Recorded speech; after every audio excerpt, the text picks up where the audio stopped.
for those of you who are just joining us, let me reiterate, in a surprise result of the French general elections, populist anti-immigration National Rally party fell behind an alliance of left-wing parties and candidates from President Macron's centrist movement. To discuss, we are joined by Gesine Weber, a fellow on GMF's geostrategy team in Paris. Good morning, delighted to have you with us.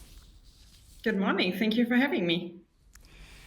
So, a lot of questions. So let's start with a possible prime minister. Do you think that Mélenchon will take over? No, I do not think so. I mean, it is, of course, a hypothesis that has been discussed for a certain time, also because Mélenchon is the leader of LFI, so one of the parties in the left bloc. But it is very important to understand that this person, as a prime minister, does not at all strike consensus among the different parties in the left bloc. The left bloc, Le Nouveau Front Populaire, is in itself already very diverse. You have, for example, the Greens, you have the Socialists that are more of a social democratic party, and then you have LFI, La France Insoumise, which is more a far left party. And even within the far left, Mélenchon is not uncontested, and even more so among the other parties. And many of his positions, for example, that are pretty much anti-NATO, anti-European, are also not shared by a significant share of parties within the left alliance. And then to basically have a prime minister that has a parliamentary majority, they also need to team up with other forces in parliament, most likely Ensemble, which is composed of parties that also support President Macron. So I do not think that the hypothesis of a prime minister Mélenchon is actually really likely. All right, so you brought up a very interesting point here. We see the left coalition consists of the Greens, the Socialists, the far left, which in and of itself also fragment into various different factions. And then we have Macron's ensemble adding to the mix, which eventually pull them into a victory and block the right from attaining power. Now the question is whether or not all these fragmented parties will be able to work alongside each other to continue a governance, or do you see a very gridlock situation, not just because of the right-wing National Rally still has a lot of seats, but the leftist party in and of itself cannot see eye to eye?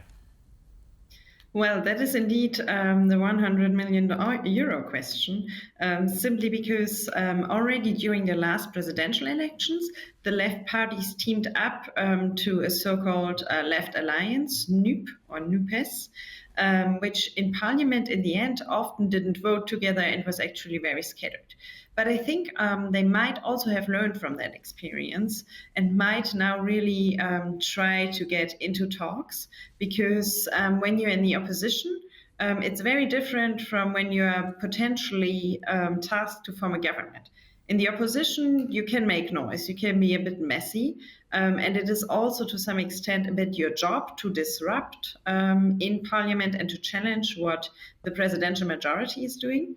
Now that the left bloc might indeed lead a government, I think they might have to find a much more realistic agenda. They will have to agree on a program, and all sides will have to make compromises. But we do not yet know how this is going to look like. So I think we can expect a lot of very intense discussions in this regard in the next weeks. And what is the time frame? When will we know what is the new French cabinet? Well, I think my answer will be a bit disappointing for that, but I think we will know when they are ready. So this morning they have announced that they want to present a lead candidate for prime minister by the end of the week.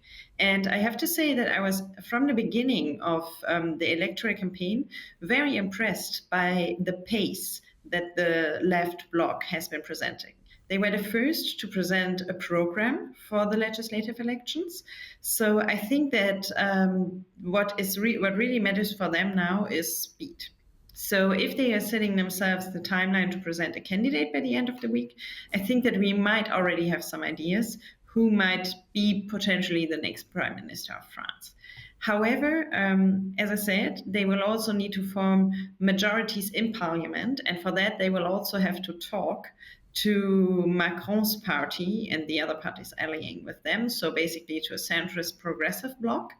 And we will have to see how much time that takes, because I think these are going to be the very tough and very intense discussions.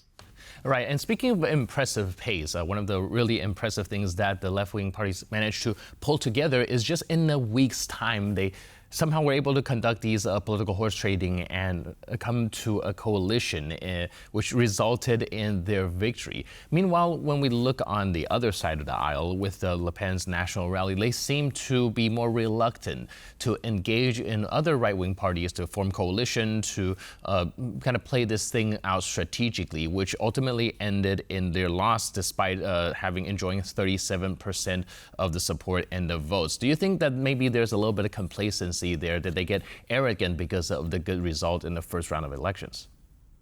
So first, I want to make a precision here, which is that Rassemblement National actually had to some extent an alliance, because some of the right-wing members of the Republican Party, Les Républicains, joined them ahead of the campaign and basically ran with them together. For example, Éric Ciotti, who led the Les Républicains.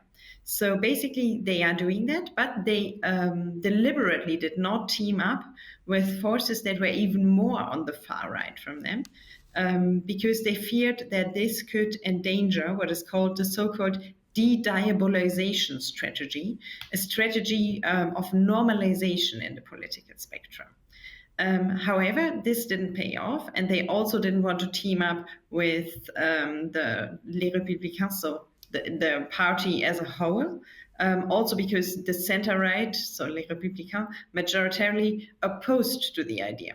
So basically for them, the margin to find coalition partners that could really help them to form a solid majority is much lower. And for them also, when you remember the results from the first round, and particularly also the first polls that we saw after the first round, the ambition was still to score at least a good majority, if not even the absolute majority. And this endeavor has, of course, now failed, and we will have to see how they are going to react to that. Marine Le Pen, party leader, still hasn't really expressed herself. So I think we can expect also some movement potentially in the far right here. And this is what I was actually going to ask you about. What can we expect from the far right? Perhaps they have their eyes on the presidential elections in 2027 already. Will Marine Le Pen run yet again? So they absolutely have their eyes on the 2027 presidential elections. And the strategy for them was actually that Jordan Bardella was supposed to become prime minister, because they assumed that they would win a majority. And under a prime minister, Bardella, the idea would have been for Marine Le Pen to basically prepare presidency 2027 and then ideally be elected. However, now there is not going to be a prime minister, Jordan Bardella, and there is most likely also not going to be a significant leverage of the far right on politics. I mean, they can, of course, contest what the government is doing and what the majority is doing, but they will not have any government responsibility.